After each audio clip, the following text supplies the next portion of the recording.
नौ तर्ज मुरस्सा का खुलासा। इब्तिदा में मुल्क रूम के बादशाह फरखंदा सैर का किस्सा है। उसकी कोई नरीना औलाद नहीं थी। बुढ़ापे में उसका गम बहुत बढ़ गया और उदास होकर गोशा नशीनी का इरादा कर लिया।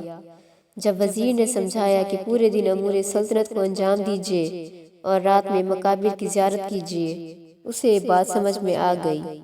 एक दिन आधी रात को अचानक महल से निकल पड़ा। हवा के झोंके इंतहाई तेज चल रहे थे।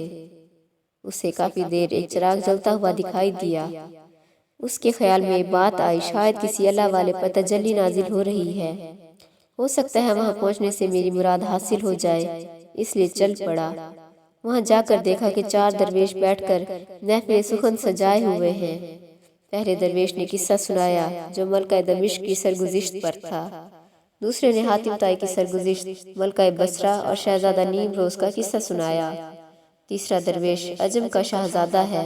वो अपनी कहानी मुकम्मल करता है कि सुबह हो जाती है और बादशाह वापस आकर फजर की नमाज के बाद चारों दरवेशों को महल में बुलाता है।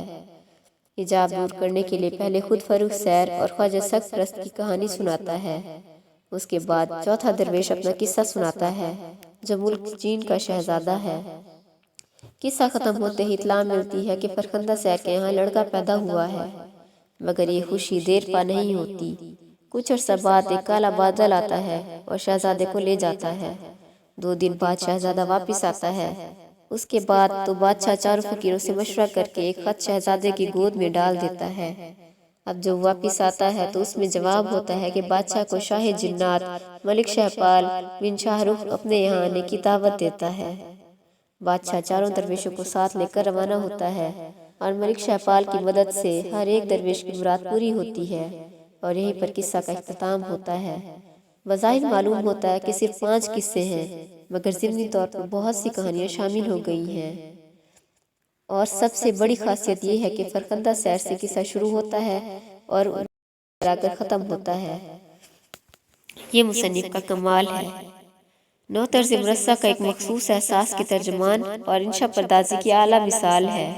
अगरचे तहसीन की तबाजात तसनीफ नहीं है, मगर तहसीन ने दास्तान गोई का हुनर जो होता है, कुव्वत मुतखयला, तहजीब पर गिरफ्त और जुजियात निगारी, उसकी अक्कासी बहुत ही मुनफरिद अंदाज से की है और अपनी इंशा पर्दाजी के जरिए इसे ऐसा मयारी बना दिया कि नस्र की दुनिया में इसकी कदर कीमत तारीखी, लिसानी, तहजीबी और अदबी हर एतबार से मुसल्लिम हो गई।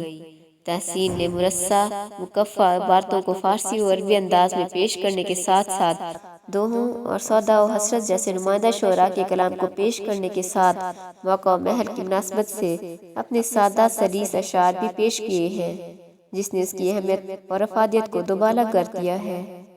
इसकी मकबूलियत का ही नतीजा है कि फोर्ट विलियम कॉलेज में गिलक्रिस्ट ने मीर अमन से किस्सा चहार दरवेश का तर्जमा कराया और दलाइल से साबित किया है कि मीर अमन के सामने 9 तर्ज मुरस्सा था।